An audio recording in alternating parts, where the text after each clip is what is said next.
আওয়ামী লীগ সরকার পতনের পর রাজনৈতিক লাইমলাইটে চলে এসেছে বাংলাদেশ জাতীয় দল বিএনপি। গত 15 বছর ধরে দলটিকে সইতে হয়েছে অমানবিক নির্যাতন আর বঞ্চনা। তবে শেখ হাসিনা সরকার পতনের পর ক্ষমতায় যাওয়ার ব্যাপারে অনেকটাই নিশ্চিত দলটি।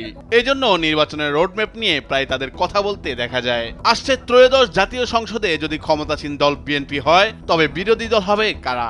এই প্রশ্নের উত্তর খুঁজেছে বিবিসি বাংলা। গণমাধ্যমটির এক প্রতিবেদনে বলা হয়েছে, বাংলাদেশে এখন আওয়ামী লীগের অবস্থা বিপর্যস্ত। দলটির রাজনীতি নিষিদ্ধ হবে কিনা সে আলোচনা চলছে রাজনৈতিক মহলে।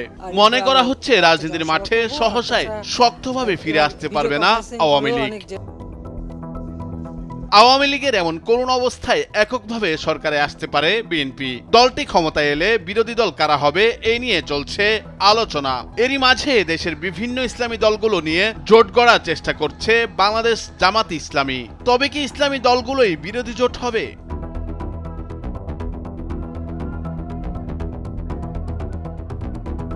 এ বিষয়ে জামাতের মুখপাত্র মতিউর রহমান আকন্দ বলেছেন, আমরা কখনো বিরোধী দলে বসবো এটা চিন্তা করি না, বরং আমরা মনে করি জনগণ আমাদেরকে ভোট দিয়ে পার্লামেন্টে এমন সংখ্যক আসনে দেবেন যে আসনের মাধ্যমে আমরা সরকার গঠনের পর্যায়ে যাব ইনশাল্লাহ। ইসলামী দলগুলোর মধ্যে আকীদাগত নানা বিরোধ থাকলেও জোট গড়ার বিষয়ে প্রায় সবাই একমত। এ বিষয়ে বাংলাদেশ খেলাফত মজলিসের মহাসচিব মাওলানা মোহাম্মদ মামুনুল হক বলেন, চিন্তাগত বা মতাদর্শগত ভিন্নতাগুলো আমরা এই মুহূর্তে রাজনীতির মঞ্চে উপস্থিত করতে চাচ্ছি না। রাজনৈতিকভাবে ঐক্যবদ্ধ হওয়ার ব্যাপারে সম্পূর্ণ একমত প্রকাশ করেন এই নেতা।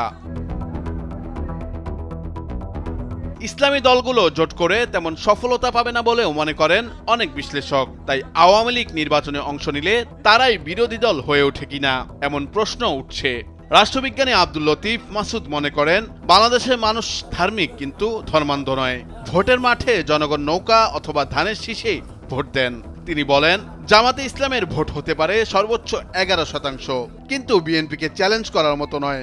বাংলাদেশের মানুষ মোল্লাতন্ত্রেও বিশ্বাস করে না, নাস্তিকতন্ত্রেও বিশ্বাস করে না।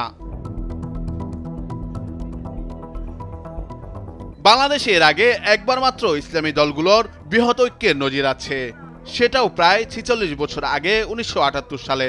সে সময় জামাত সহ 4টি ইসলামী দল মিলে ইসলামিক ডেমোক্রেটিক লীগ গঠন করেছিল। জোটটি সংসদ নির্বাচনে 20টি আসন পেয়েছিল। পরে অবশ্য সেই ঐক্য আর থাকেনি। নুরুল আফসার, নিউজ ডেস্ক, ভোরের কাগজ।